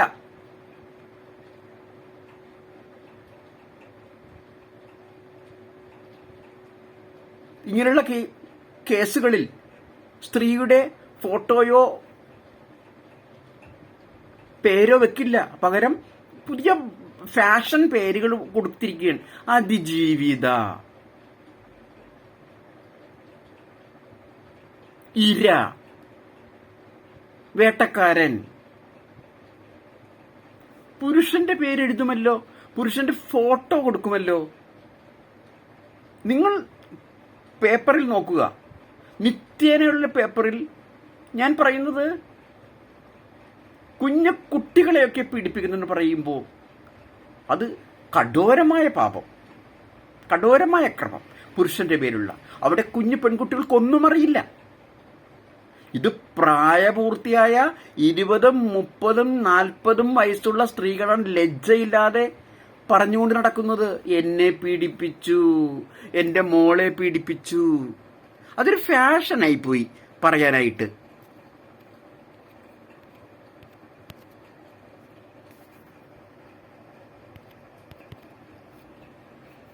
ഈ അവസ്ഥയ്ക്ക് ഒരു മാറ്റം വരണം. കൃത്യമായ പത്രവാർത്ത. നാം പറഞ്ഞു തുടങ്ങിയത് സ്പോർട്സിലാണ്. നാം ഹേമ കമ്മിറ്റി വരെ വന്നു. ഈ കഴിഞ്ഞ ദിവസങ്ങളിൽ ആട്ടം എന്ന പേരിലുള്ള സിനിമ ദേശീയ അവാർഡിന് അർഹമായി.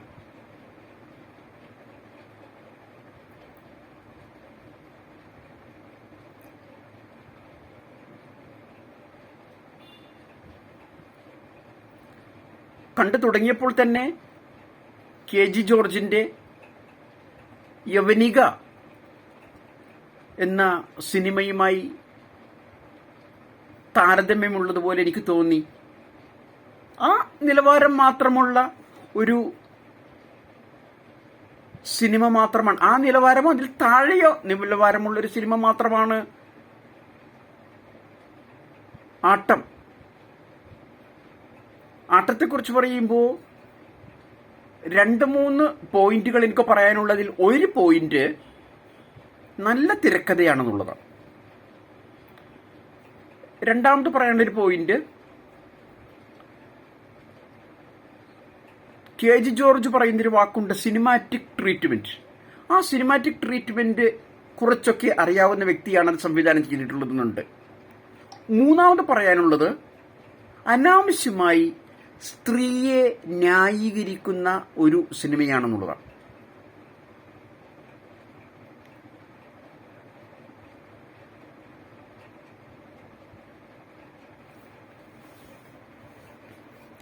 നമ്മുടെ വിഷയം സ്ത്രീയുമായി ബന്ധപ്പെട്ടത് കൂടിയാണ്. ഒളിമ്പിക്സിൽ തുടങ്ങുമ്പോഴും സ്ത്രീയുമായി ബന്ധപ്പെട്ടതായത് കാരണം സ്ത്രീയെ ന്യായീകരിക്കുന്നതാണ് ഈ സിനിമ എന്ന് പറയുമ്പോൾ ഇതിലെ സ്ത്രീ അവസാനം വിജയശ്രീലാളിതയായി ചില പുരുഷന്മാരെ സെലക്ട് ചെയ്യുന്നത് കാണിച്ചുകൊണ്ടാണ് അവസാനിപ്പിക്കുന്നത്. ചില പുരുഷന്മാരെ നിരാകരിക്കുന്നതായിട്ട് കാണിച്ചുകൊണ്ടാണ് അവസാനിപ്പിക്കുന്നത്. സ്വന്തം കാമുകനെ പോലും നിരാകരിക്കുന്നതാണ്. കാമുകൻ എന്ന് പറഞ്ഞാൽ അടുത്ത ദിവസങ്ങളിൽ തന്നെ അടുത്ത നാളുകളിൽ തന്നെ വിവാഹം ചെയ്യാൻ താല്പര്യപ്പെടുന്ന ഒരു സ്ത്രീ. കാമുകനെ പോലും നിരാകരിക്കുന്നത് കാണിച്ച് സ്ത്രീ വിജയിക്കുന്നത് കാണിച്ചുകൊണ്ടാണ് സിനിമ അവസാനിപ്പിക്കുന്നത്. എന്തിനാണ് ഈ സ്ത്രീയെ വിശുദ്ധയാക്കി അതിൽ കാണിച്ചത്? ആ സ്ത്രീ ചീത്ത സ്ത്രീയല്ലേ?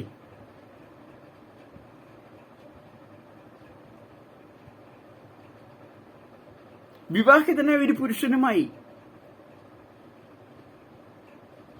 ഏത് തരത്തിലുള്ള ചുംബനങ്ങളും ആലിംഗനങ്ങളുമാണ് എപ്പോഴും ചെയ്യുന്നത്? അതിന് ഇനീഷ്യേറ്റീവ് എടുക്കുന്നത്, അതിന് മുൻകൈ എടുക്കുന്നത് ഈ സ്ത്രീയാണ് പലപ്പോഴും.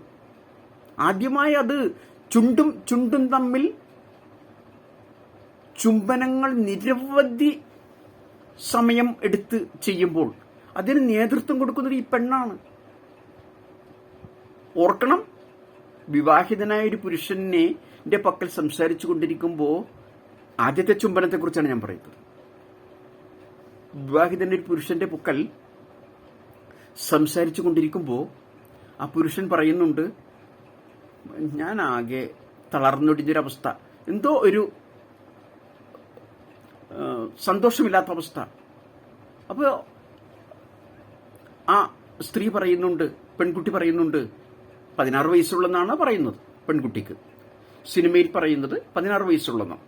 ആ പെൺകുട്ടി പറയുന്നുണ്ട്, ഞാൻ നിന്റെ വിഷമം മാറ്റിത്തരാം, നിന്റെ മൂഡ് ഓഫ് ആയിരിക്കുന്ന അവസ്ഥ, നീ സന്തോഷമില്ലാതിരിക്കുന്ന അവസ്ഥ മാറ്റിത്തരാം എന്ന് പറഞ്ഞുകൊണ്ട് ആ ചുണ്ട് വാങ്ങിച്ചെടുക്കുന്ന പോലെ അടുപ്പിച്ചുകൊണ്ട്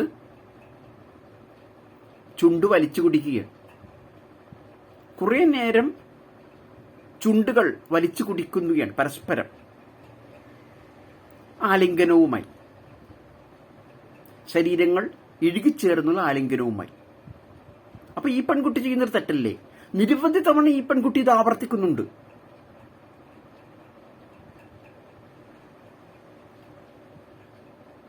അങ്ങനെയുള്ള ഒരു പെൺകുട്ടി ഒരിക്കൽ കംപ്ലൈന്റ് പറയുന്നത് എന്താ?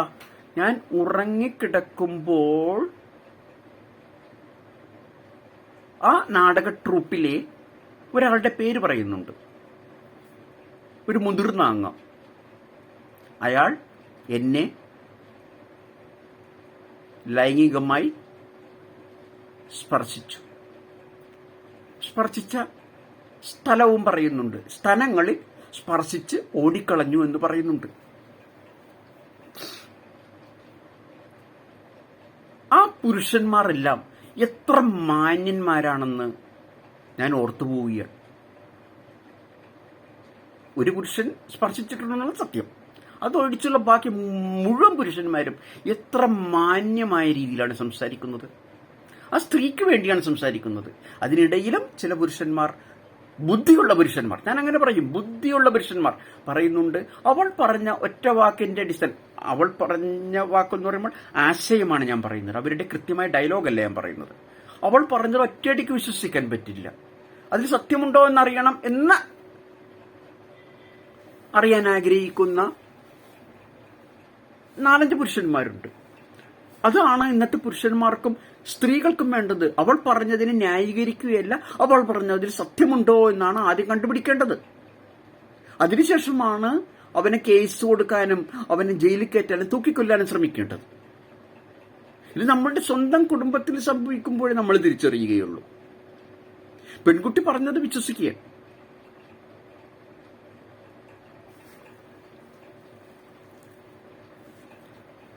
സിനിമ കാണുന്ന അവർക്ക് ഏകദേശം കാണുന്നതിനിടയ്ക്ക് തന്നെ മനസ്സിലാവുന്നുണ്ട് ഈ സ്പർശനം നടത്തിയത് ആരാണെന്നുള്ളത്. എത്ര പുരുഷന്മാർ അതിന്റെ പേരിൽ പഴി കേട്ടു, വേദനിക്കേണ്ടി വന്നു. എത്ര നല്ല പുരുഷന്മാരാണ്. അവരെയൊക്കെ അവഹേളിച്ചുകൊണ്ട് ഞാൻ ഇവരെ സെലക്ട് ചെയ്യുന്നില്ല, ഞാൻ സെലക്ട് ചെയ്യുന്ന എന്റെ പുതിയ ടീം ഇതാണെന്ന് കാണിച്ചുകൊണ്ടല്ലേ സിനിമ അവസാനിപ്പിക്കുന്നത്. സ്ത്രീക്ക് മേൽക്കൈ, തെറ്റ് ചെയ്ത സ്ത്രീക്ക് മേൽക്കൈ. തെറ്റ് ചെയ്യാത്ത ഒരു പുരുഷൻ ഒഴിച്ചുള്ള ഒരു പുരുഷൻ തെറ്റ് ചെയ്തു എന്നുള്ളത് ഞാൻ സമ്മതിക്കുന്നു. ആ പുരുഷൻ തെറ്റ്. പക്ഷെ ആ പുരുഷന്റെ തെറ്റിനെയും ലാഘവത്തോടെ വേണമെങ്കിൽ എനിക്ക് പറയാം. എന്തുകൊണ്ടാണ്? ആ പുരുഷൻ സ്തനത്തിൽ സ്പർശിച്ചു എന്നാണല്ലോ പറയുന്നത്. അതിനു മുമ്പ് സ്പർശിച്ചിട്ടില്ലേ? ഈ ചുണ്ടും തമ്മിൽ നിരവധി സെക്കൻഡുകൾ എടുത്ത് ചപ്പി വലിക്കുമ്പോൾ ഈ പറഞ്ഞ സ്ഥലം സ്പർശിക്കുന്നില്ലേ? അപ്പൊ അത് മുന്നേ നടന്നിട്ടുള്ള കാര്യമാണത്.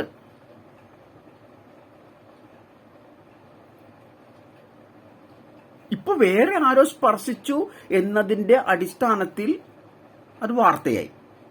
യഥാർത്ഥത്തിൽ സ്പർശിച്ചത് ഈ ചുണ്ടും തമ്മിൽ സ്പർശിക്കുന്ന രണ്ട് കാമുകന്മാരിലെ കാമുകൻ തന്നെയാണ്. അങ്ങനെയാണ് നമുക്ക് ധാരണ വരുന്നത്. അപ്പോ ഇത് ഒന്നാമത്തെ പ്രാവശ്യം തന്നെ ആ പുരുഷന് സ്ത്രീയോട് പറഞ്ഞിരുന്നെങ്കിൽ അതൊരു വാർത്തയേ അല്ല. കാരണം എന്താ? ഈ സ്പർശനം നിത്യേന അവർക്കുള്ളതാണ്. ഞാനിവിടെ ഞാൻ ആ പുരുഷന്റെ തെറ്റ് എത്ര ലഘുവാണെന്ന് പറയാൻ വേണ്ടിയാണ്. കാരണം എപ്പോഴും ഈ സ്ഥലങ്ങളുടെ സ്പർശനം ആ പുരുഷന് കിട്ടുന്നുണ്ട്.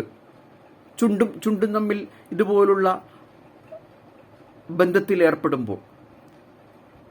എന്നിട്ടും അവിടെ സ്ത്രീയെ ന്യായീകരിച്ചുകൊണ്ടാണ് ആ സിനിമ അവസാനിക്കുന്നത്.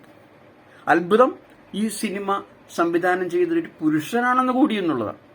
അപ്പൊ പുരുഷന്മാർ പലപ്പോഴും സ്ത്രീകളെ ന്യായീകരിക്കുകയാണ്, സ്ത്രീകളെ ന്യായീകരിക്കുന്നു. അപ്പോൾ എന്താ സംഭവിക്കുന്നത്? അപ്പോൾ ആട്ടം എന്ന സിനിമയെക്കുറിച്ച് പറയുമ്പോഴുള്ള 2-3 കാര്യങ്ങളിലെ ഒരു കാര്യം സ്ത്രീയെ അനാവശ്യമായി ന്യായീകരിച്ചു എന്നുള്ളതാണ്. അതും തെറ്റ് ചെയ്ത സ്ത്രീയാണ്. തഴഞ്ഞ പുരുഷൻ തെറ്റ് ചെയ്തിട്ടുണ്ട് എന്നുള്ളത് സത്യമാണെങ്കിലും അവന്റെ തെറ്റ് എത്ര ലഘുവാണെന്ന് സൂചിപ്പിക്കാനാണ് ഞാൻ പറഞ്ഞത്. ആ സ്പർശനം അവളുടെ അനുവാദത്തോടുകൂടി പലതവണ ചുണ്ടും തമ്മിൽ ചുംബനങ്ങളിൽ ഏർപ്പെടുന്ന സമയത്ത് ഈ സ്തനസ്പർശവും നിരവധി പ്രാവശ്യം നടന്നിട്ടുള്ളതാണ്. അതുകൊണ്ടത് ഒരു വലിയ വാർത്തയല്ല എന്നുള്ളത് ഞാനിവിടെ എടുത്തു പറയുകയാണ്. ഇനി ഈ സിനിമയെക്കുറിച്ച് തന്നെ പറയുകയാണെങ്കിൽ, ഇത്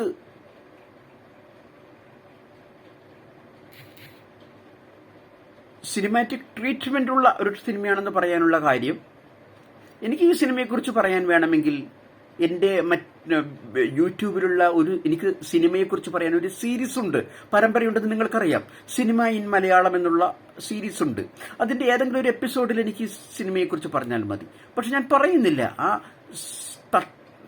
ആട്ടം എന്ന സിനിമ എൻ്റെ സിനിമ ഇൻ മലയാളം എന്ന സീരീസിൽ ഞാൻ പെടുത്തുന്നില്ല. അവിടെ ഞാൻ പെടുത്തുന്നത് മികച്ച സിനിമകൾ മാത്രമാണ്.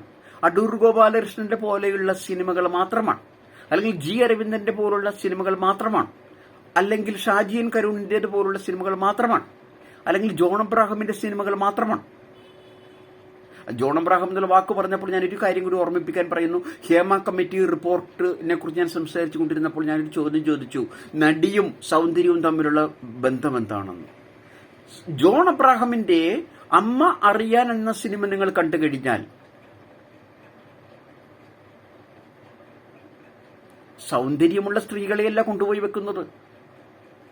ഈ നമ്മൾ പുറത്തോട്ടിറങ്ങുമ്പോൾ കാണുന്ന എല്ലാ സ്ത്രീകൾക്കും സൗന്ദര്യമുള്ളവരല്ല. വൈരൂപ്യമുള്ളവരുണ്ട്, വെളുത്തവരുണ്ട്, ചുണങ്ങുള്ളവരുണ്ട്, പിച്ചക്കാരുണ്ട്, പാണ്ടുള്ളവരുണ്ട്, മുടിയില്ലാത്തവരുണ്ട്, വീർത്തൊഴുകി കൂലിപ്പണി ചെയ്യുന്ന നല്ലവരായ സ്ത്രീകളുണ്ട്.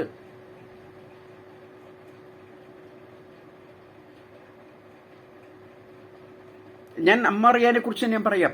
അമ്മ അറിയാൻ എന്ന സിനിമ തുടങ്ങുമ്പോൾ പേരുകൾ എഴുതി കാണിക്കുമല്ലോ കലാകാരുടെ.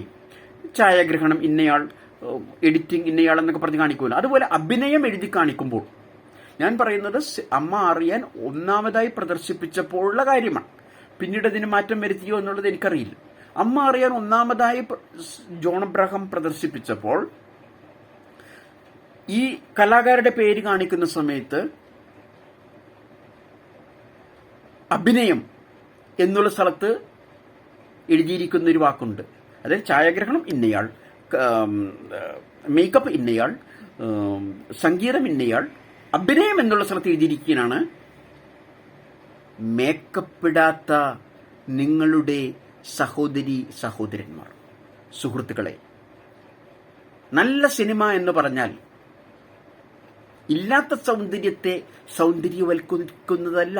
പത്രപ്രവർത്തനം പറഞ്ഞതിന് സമാനമായി ഞാനിവിടെ സിനിമയെക്കുറിച്ച് പറയുമ്പോൾ പത്രപ്രവർത്തനം പറഞ്ഞപ്പോൾ ഞാൻ പറഞ്ഞു കറുപ്പിനെ കറുപ്പെന്ന് പറയുന്നതും വെളുപ്പിന് വെളുപ്പെന്ന് പറയുന്നതുമാണ് നല്ല പത്രപ്രവർത്തനം എന്ന് പറഞ്ഞു. അതോടൊപ്പം ഞാൻ പറഞ്ഞു കറുപ്പിൽ ഇത്തിരി വെളുപ്പ് കലർന്നിട്ടുണ്ടെങ്കിൽ അത് എന്തുമാത്രം കലർന്നിട്ടുണ്ട് അല്ലെങ്കിൽ എന്തുമാത്രം കലർന്നിട്ടില്ല എന്ന് കൃത്യമായി നിഷ്പക്ഷമായി പറയുന്നതാണെന്നോട് കൂടി പറഞ്ഞു. അതിന് സമാനം എനിക്ക് സിനിമയെക്കുറിച്ച് പറയാൻ പറ്റും. സിനിമയുടെ സൗന്ദര്യം എന്ന് പറയുന്നത് സൗന്ദര്യത്തെ സൗന്ദര്യമായി കാണിക്കുന്നതും വൈരൂപ്യത്തെ വൈരൂപ്യമായി കാണിക്കുന്നതുമാണ്. വൈരൂപ്യത്തിൽ ഇത്തിരി സൗന്ദര്യം കലർന്നിട്ടുണ്ടെങ്കിൽ ഇന്ന ശതമാനത്തിൽ ഇന്ന അളവിൽ അത് കലർന്നിട്ടുണ്ടെന്ന് കാണിക്കുന്നതും അല്ലെങ്കിൽ അത് കലർന്നിട്ടില്ല എന്നുള്ളത് കാണിക്കുന്നതുമാണ്. അങ്ങനെ വരുമ്പോൾ നല്ല ഒരു സിനിമയിലും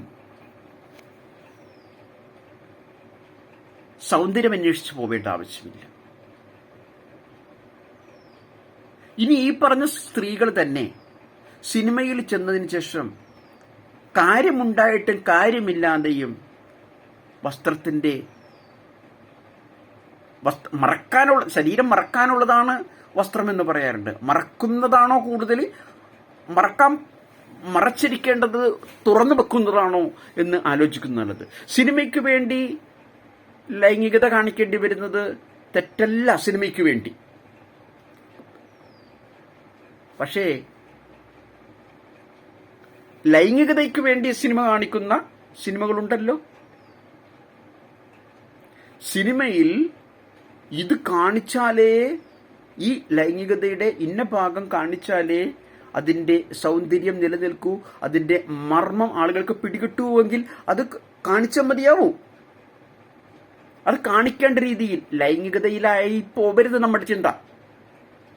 അത് കണ്ടിട്ട് നമ്മൾ ലൈംഗികതയിൽ ആഗ്രഹിക്കുകയും ലൈംഗിക ത്വര ഉണ്ടാവുകയല്ല വേണ്ടത്. ഇത് അവിഭാജ്യ ഘടകമാണ്. ഒരു വേശ്യയുടെ കഥ പറയുമ്പോൾ വേശ്യയുടെ ലൈംഗിക ജീവിതം കാണിക്കുന്ന ബ്ലൂ ഫിലിമുകളുണ്ട്. ബ്ലൂ ഫിലിമായി മാറരുത്. ബ്ലൂ ഫിലിം കാണുന്നയാൾ അല്ലെങ്കിൽ നഗ്ന ചിത്രങ്ങൾ പ്രദർശിപ്പിക്കുന്ന ഇന്നത്തെ ഇന്റർനെറ്റുകൾ അല്ലെങ്കിൽ മാധ്യമങ്ങൾ കാണുന്ന ഇയാൾ ഏത് ആഗ്രഹത്തോടെ, ലൈംഗിക ആഗ്രഹത്തോടെ പോകുന്നു. ലൈംഗിക ആഗ്രഹത്തോടെ അല്ല പോവേണ്ടത്. ലൈംഗിക ആഗ്രഹം സഫലീകരിച്ച് കിട്ടുന്ന രീതിയിലാണ് സിനിമയെങ്കിൽ അത് സിനിമയല്ല. സിനിമയിൽ അവിഭാജ്യ ഘടകമായിട്ട് അത് ചെയ്തേ മതിയാകൂ എങ്കിൽ ചെയ്യാം. പക്ഷെ പല നടികളും ഒരു സിനിമ അഭിനയിച്ചതിന് ശേഷം പുറത്തിറങ്ങി പൊതുജീവിതത്തിൽ എന്ത് വസ്ത്രവും എടുത്ത് നടക്കുന്നത്? ചില സ്ത്രീ മാസികകളുണ്ടല്ലോ, സ്ത്രീകൾക്ക് വേണ്ടിയെന്നും പറഞ്ഞ് വനിതയും അതുപോലെ സ്ത്രീ എന്നും ഫെമിന എന്നൊക്കെ പേരില്, എനിക്ക് കൃത്യമായ പേരല്ലോട്ടോ പറയുന്നത്, സ്ത്രീകളുടെ കുറച്ച് പര്യായങ്ങൾ പറഞ്ഞു മാത്രമേ ഉള്ളൂ. സ്ത്രീകളുടെ പര്യായങ്ങളായ പേരുകളോടുകൂടി വനിതാ മാസികകളുണ്ടല്ലോ, വനിത എന്നും ഗൃഹലക്ഷ്മി എന്നും, വനിതകളുടെ പര്യായങ്ങളാണ് ഞാൻ പറയുന്നത്, ലക്ഷ്മി എന്നൊക്കെ പേരുള്ള. അതിൽ വരുന്ന മുഖചിത്രം മാത്രം എടുത്താൽ മതി, ഉള്ളിലത്ത് നമുക്ക് പറയണ്ട. മുഖചിത്രം മാത്രം എടുത്താൽ മതി. എന്ത് തരം വസ്ത്രമാണ് എടുത്തിരിക്കുന്നത്? കക്ഷം കാണിച്ചുകൊണ്ടുള്ള വസ്ത്രധാരണം, സ്ഥലത്തിന്റെ കുറച്ചു ഭാഗം തുറന്നിട്ടുള്ള വസ്ത്രധാരണം, തുട കാണിച്ചുകൊണ്ടുള്ള വസ്ത്രധാരണം, വയറും പൊക്കിളും കാണിച്ചുകൊണ്ടുള്ള വസ്ത്രധാരണം. അപ്പോൾ നല്ല സ്ത്രീ എന്ന് പറഞ്ഞാൽ ഇതുപോലെ വസ്ത്രം ധരിക്കുന്നവരാണോ? ഇന്ന് ഏതെങ്കിലും ഒരു പുരുഷൻ ലൈംഗിക ജീവിതത്തിൽ സംതൃപ്തിപ്പെടുന്നുണ്ടോ? ഏതെങ്കിലും ഒരു സ്ത്രീയുടെ നഗ്നത ഏതെങ്കിലും ഒരു മണവാളൻ കണ്ടുകൊണ്ട് ലൈംഗിക ആഗ്രഹം ഉണ്ടാകുന്നുണ്ടോ? ഇല്ലേ ഇല്ല. ലൈംഗിക ഉണർവുള്ള പുരുഷന്മാരുണ്ടോ? ഇല്ലേ ഇല്ല. എവിടെ പോയി ഈ പുരുഷന്മാരുടെ ലൈംഗിക ഉണർവുകൾ? മണവാട്ടിയെ കാണുന്നതിന് മുമ്പ് തന്നെ കാണിച്ചു നടക്കുന്ന സ്ത്രീകളുണ്ട്. അവരെന്താണ് യഥാർത്ഥത്തിൽ വിളിക്കേണ്ടത്? നാം ആരെയാണ് വേശ്യ എന്ന് വിളിക്കുന്നത്? യഥാർത്ഥത്തിൽ കാമാട്ടിപ്പുരയാണ് ഏഷ്യയിലെ തന്നെ ഏറ്റവും വലിയ ചുവന്ന തെരുവ്, വേശ്യ തെരുവ്. അവിടെയുള്ളവരെയാണോ വേശ്യ എന്ന് വിളിക്കേണ്ടത്? തൊഴിൽ പ്രകാരം അപ്രകാരമായിരിക്കാം. പക്ഷേ അവർ അവരുടെ കസ്റ്റമർക്ക് വേണ്ടി മാത്രം, അവരുടെ ഒരേ ഒരു ഉപഭോക്താവിന് വേണ്ടി മാത്രമാണ് വസ്ത്രം അഴിച്ചു മാറ്റുന്നത്. അല്ലാത്ത സമയത്ത് കൃത്യമായ വസ്ത്രത്തോടെ ധരിക്കുന്നവരാണ്, അപ്രകാരമുള്ള ജോലി ചെയ്യുന്നവരാണ്. പക്ഷേ ഈ റോഡിലൂടെ പോകുമ്പോൾ ശരീരത്തിന്റെ ഏതൊക്കെ ഭാഗങ്ങളെന്ന് ഇനി ഞാൻ പറയുന്നില്ല, പറഞ്ഞു കഴിഞ്ഞു, 2 തവണ ഞാൻ പറഞ്ഞു കഴിഞ്ഞു. കാണിച്ചു നടക്കുന്ന സ്ത്രീകളെ എന്തെന്ന് വിളിക്കണം? ഞാൻ കാമാട്ടിപ്പുരയിലുള്ള ഏഷ്യയിലെ ഏറ്റവും വലിയ ചുവന്ന തെരുവായ, ഏഷ്യയിലെ ഏറ്റവും വലിയ വേശ്യ തെരുവായ കാമാട്ടിപ്പുരയിലുള്ള സ്ത്രീകളെ വേണമെങ്കിൽ ഞാൻ ബഹുമാനിക്കാൻ തയ്യാറാണ്. പക്ഷെ ഈ സ്ത്രീകളെ ഞാൻ ബഹുമാനിക്കാൻ തയ്യാറല്ല. നമ്മുടെ നഗരത്തിലൂടെയും ഗ്രാമത്തിലൂടെയും ഇപ്രകാരമുള്ള വസ്ത്രം ധരിച്ചു നടക്കുന്നവർ, അതിലേറെയും സിനിമ നടിമാരാണ്. അപ്രകാരമുള്ള സിനിമയിൽ അഭിനയിക്കുന്നത് കൊണ്ടാണ്. യഥാർത്ഥ സിനിമയിൽ അഭിനയിക്കുന്നവർക്ക്, നല്ല സിനിമയിൽ അഭിനയിക്കുന്നവർക്ക് ആ സിനിമ കഴിഞ്ഞ് പോയി ഇപ്രകാരമുള്ള വേഷം കെട്ടി നടക്കണമെന്നില്ല. അപ്പൊ നല്ല സിനിമയിൽ അഭിനയിക്കുക. നിങ്ങളോട് ആരെങ്കിലും കൂടെ കിടക്കണമെന്ന് പറഞ്ഞു കഴിഞ്ഞാൽ കൂടെ കിടക്കരുത്, ആ സിനിമയിൽ അഭിനയിക്കരുത്. പകരം കൂടെ കിടന്നിട്ട് സിനിമയിൽ പീഡനങ്ങൾ, ആ വാക്കാണ് ഉപയോഗിക്കാൻ പറ്റാത്തത്. പീഡനം എന്നുള്ള വാക്കിന് അർത്ഥം ഞാൻ പറഞ്ഞു കഴിഞ്ഞു. യേശുക്രിസ്തുവിനെ ചെയ്തതിന് സമാനമായുള്ള ചെയ്തികൾ ചെയ്യുമ്പോഴാണ് അതിനാണ് പീഡനം എന്ന് പറയുന്നത്. കുരിശിൽ തറച്ചാൽ അതൊരു പീഡനമാണ്. അധ്യാപകൻ ചൂരൽ കൊണ്ടടിച്ചാൽ അതൊരു പീഡനമാണ്. അധ്യാപിക മുട്ടൂത്തി നിർത്തിയാൽ അതൊരു പീഡനമാണ്. അല്ലാതെ ഏതെങ്കിലും പുരുഷന്റെ ലൈംഗിക ഇച്ഛയ്ക്ക് വേണ്ടി ലൈംഗിക അവയവങ്ങൾ തുറന്നു കൊടുക്കുന്നതിന് പറയുന്ന പേരല്ല പീഡനം. ഞാനിവിടെ നല്ല പെൺകുട്ടികളെ മാറ്റി നിർത്തുകയാണ്.